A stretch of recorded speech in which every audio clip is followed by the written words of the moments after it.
Brad Pitt wearing too much white. What the hell? Brandy snaps. Pop, pop! Here we are. Here we are in a new studio, I guess. New surrounding. Welcome to the new surrounding. So we are back on it, back at it again with the white bands. Daniel. I'm not I'm wearing shoes. black shoes. And I've got a toxic waste. I haven't had these since I was a young whippersnapper. Well, these ones are about as old as when you were a young whippersnapper. What the hell? Yeah, they are. So, Fuck. guys, thanks for having us back. It's been a minute. It wasn't you, it was us. It was actually us. It was mostly me, to be honest. But we're here to brighten up your day with all of the best. This thing is so sour. But we're back, and we're here to brighten up your day with all of the best news and information on the latest film releases. Today, we are talking about Once Upon a Time in Hollywood. Once Upon a Time in Hollywood. Imagine if that actually came up there at the I'll same time. try my best. Okay. So, it's the 9th film from Quentin Tarantino. 10th, if you don't class Kill Bill Volumes 1 and 2 as one film. Okay. What about Kill Bill Volume 3? That's not happening. Right, but do you remember, I'm pretty sure maybe podcast 5 or something, I said something Oh about yeah, the Kill Bill trilogy. Volume 3, Tokyo Drift. It's all up in here, baby. I'm working on it. Yeah. So, we're going to talk about Once Upon a Time in Hollywood. I don't know why I struggled to say Hollywood. Hollywood. So, what did you think? I thought it was okay. We haven't even said our name. No. We're crap at this, man. Yeah. God. You go. The names will come up. It's Okay. fine. So I thought it was alright. Everyone was raving about it, saying it's the next Pulp Fiction. I don't think it's the case. I think it's a good bit of film, but like, it was just a bit boring in places, to be honest. Brad Pitt was fantastic. Leo was fantastic. So was Margot Robbie. And I like the whole sort of Manson family cult thing. But not a lot happened. Not a lot happened. Apart from the last 10 minutes, nothing But happened. not a lot happened really in Pulp Fiction. If we're going to use that as the bar, I think that the thing with Tarantino is that everything's always going to be compared to Pulp Fiction. No, but the last film we did, Hateful Eight, was amazing. I didn't like it. Oh, okay. I even watched it 2 weeks ago and I still Really? didn't like it. Yeah, I just thought it was kind of dull. So it's interesting that you would think that the same about parts of this one, because I thought the Hateful... Is it called The Hateful Eight or is it just called Hateful Eight? I don't know. Let's put the Hateful Eight. Hateful Eight, I thought that was just like Reservoir Dogs in the West. The whole... I haven't seen Reservoir Dogs, so wouldn't know. It is the whole idea of like it being like a really intimate thing. Everything's closed into one room and all of that. Like that's very Reservoir Dogs-esque. And I just thought that the Hateful Eight was a little bit like that. But whereas that's not what we're here to review. Yeah, Whereas no. this, I thought it was bloody fantastic. Really? I really, really enjoyed it. I thought it was very good. I love that whole awkwardness that Tarantino puts into films where there's like really long drawn out periods of driving and it seems like it should be terrible filmmaking. Cracking soundtrack. Yeah, the soundtrack's amazing. But yeah, it seems like it should be terrible filmmaking, but actually it kind of just adds to the whole weird suspense and confusion and everything else that because you know it's a Tarantino film, you know that at some point these random storylines are going to cross. Yeah, of course, yeah. That's like how it always works. But trying to work that out in this one was particularly interesting. I thought I don't think I called exactly how it was going to play out. No. But I obviously knew it was going to happen at some point. But yeah, I thought it was really good. Cool. I thought Leonardo DiCaprio's character was amazing. Especially the sort of little nuances he had, like the stutter when he got nervous and stuff, because like he didn't have to put that in. He could have just been like, you know, "Hey, I'm Rick Dalton," Yeah. and then just carried on. But like, especially when he was more nervous or like felt pressured, this stammer would come out, and I thought that was. And it was really tastefully done as well. Yeah. I just think that's a testament to Leo's skills, his as an acting actor. ability, and Brad Pitt was just great as well. Like he was just probably one of the coolest people on the planet. Yeah, like, it was insane. You know, I went into that film, right, I was wearing the white jacket, and I went to watch it with... Because you're part of the Backstreet Boys. Exactly, and I went to watch it with our friend Molly, Yeah. and she was like, Marley, you're wearing too much white, okay? But then during this film, Brad Pitt's wearing a white jacket, and I turned to her and I was like, is Brad Pitt wearing too much white? So that's my... What were you talking in the cinema? There weren't many people in there. It was at IMAX on like a Tuesday afternoon. When I went to see it, there was 5 people in there, and 2 of them left halfway through. Really, I think it was a similar number when we went to see it. It didn't seem to have been all that popular, like in terms of turnout.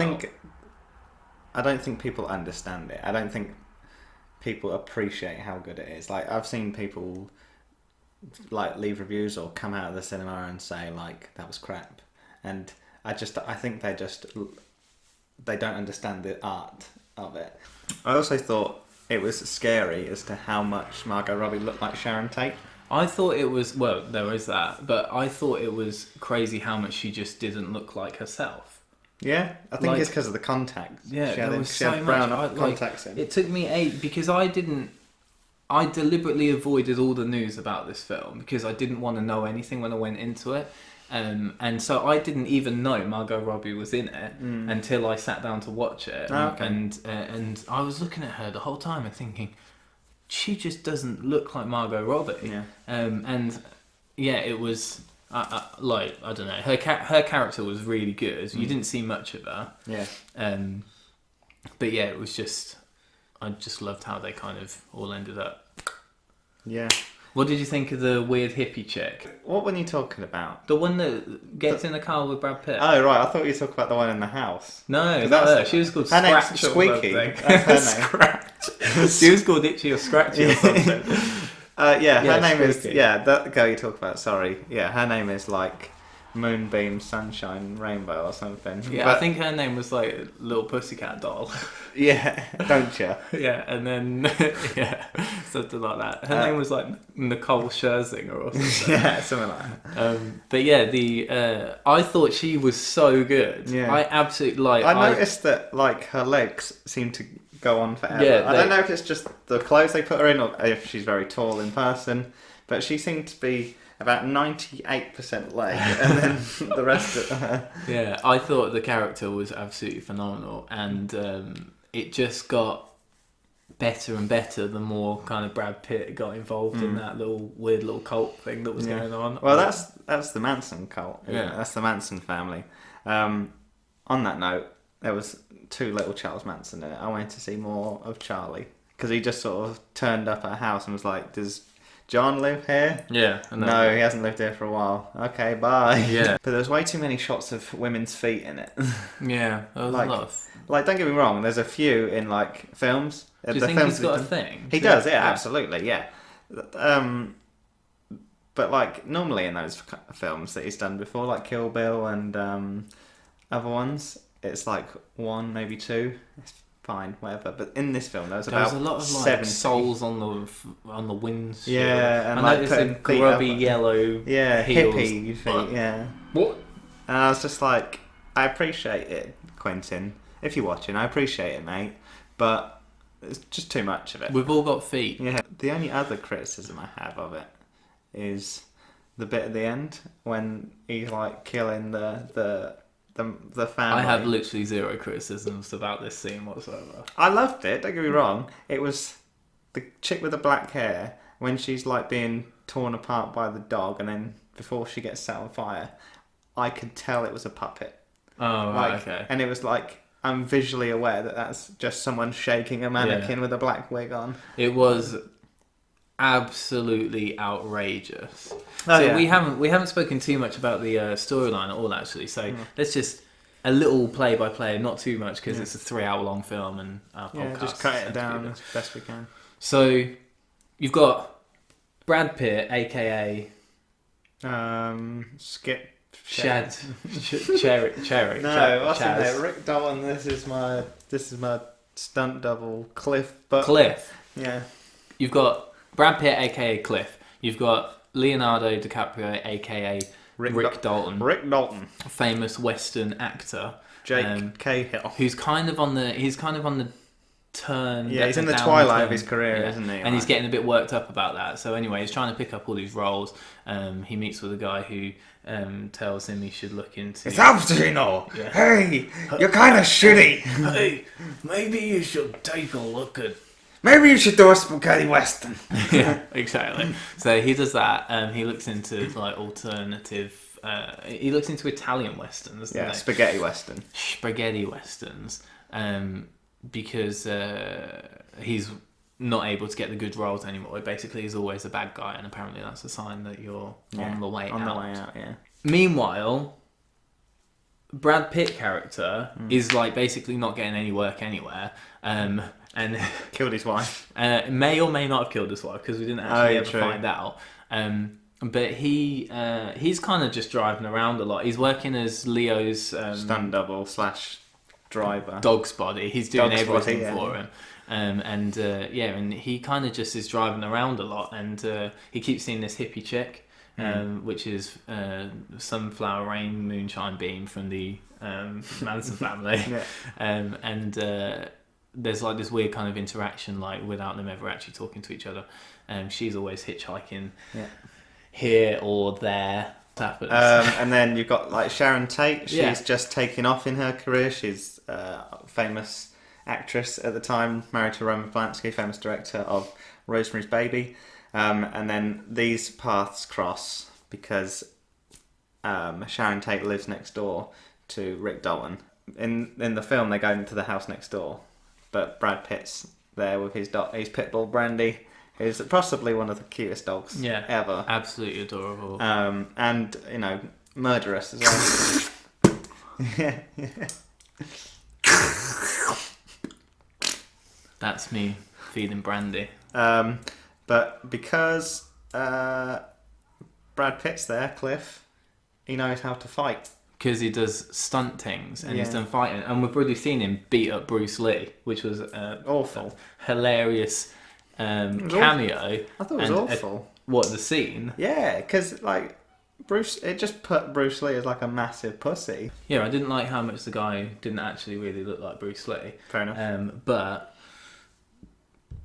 I just thought the scene was kind of funny. It was a throwaway scene, wasn't it? It really? was, yeah. And then like Cliff kills all of the Manson family that come to Literally in the most brutal fight scene you've ever seen. Oh yeah, It was absolutely horrific. sets his graphic. dog on one person and then breaks the woman's nose with a can of dog food. Oh yeah, smashes caves her whole face in. Yeah. And then like he's got the one on the mantelpiece. Yeah, he's just smashing her head off of everything. He just keeps going.